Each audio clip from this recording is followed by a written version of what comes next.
Chris Mannix for the crossover alongside Ben Pickman and Howard Beck. Guys, the All-Star reserves have not yet been announced, but we know there are going to be players that are snubbed along the way. Ben, forecast this for me. Give me the guy you think is going to get snubbed.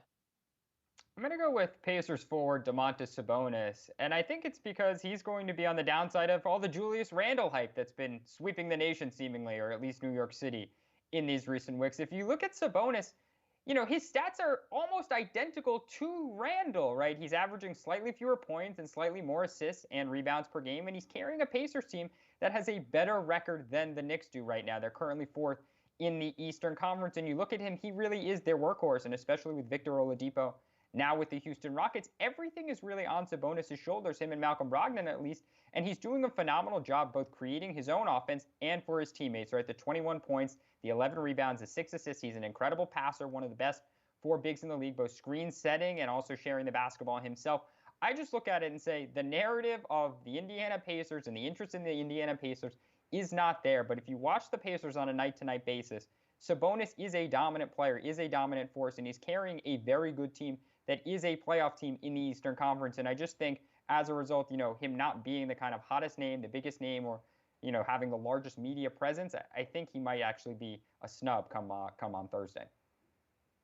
Yeah, and I want to be clear about the whole concept of snubs too, right? The Eastern Conference is brutal this year with this. There are at least 12 players who I think are worthy of those 7 reserve spots, but there's only 7 reserve spots. The coaches have a tough task in picking those guys. And I think the guy that they might leave out, who I think is absolutely deserving, is Jimmy Buckets.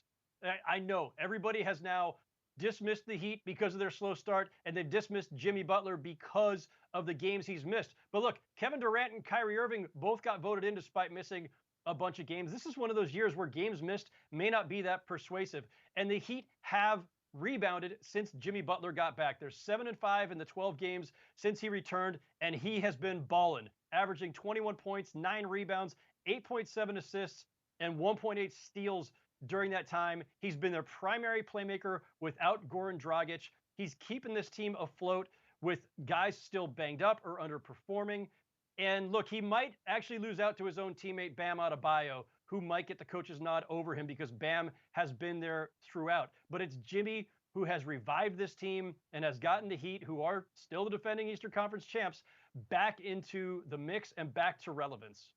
It's tough, Howard, to give 2 All-Star spots to a team that's under 500 and currently out of the playoff mix. And I say that because it's somehow tough to give 2 All-Star spots to the best team in the Eastern Conference. That's the Philadelphia 76ers. And I'm talking not about Ben Simmons. I'm talking about Tobias Harris, who is having a tremendous year this year, on track, or at least to be in the neighborhood of one of those 50, 40, 90 shooting percentage years. He's averaging better than 20 points per game. That 3-point percentage is above 40. He has been the second most consistent offensive player on that Philadelphia team. Joel Embiid is otherworldly. He is an MVP candidate right now. But Ben, I look at Tobias Harris as having a better year than Ben Simmons, at least a more consistent year. He's just been very reliable for this team, played multiple positions, and when he's called on to make shots, he makes shots. I can't justify only having 1 All-Star, Ben, on the best team in the Eastern Conference.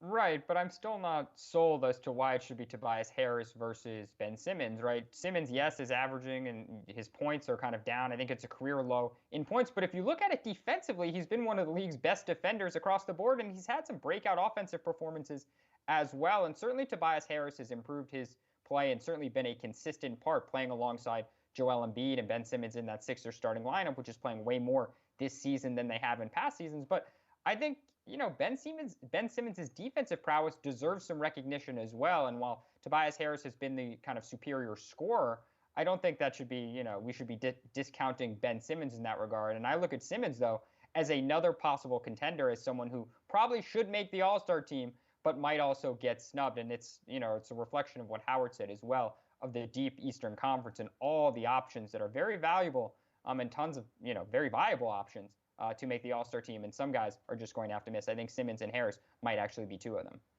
Yeah, I wouldn't mind if Simmons made it or Harris made it, but I just think two guys got to make it. I don't know if you can have three from the team below you in the standings and only one for the team that right now, percentage points wise, best team in the Eastern Conference. For more, check us out over at SI.com.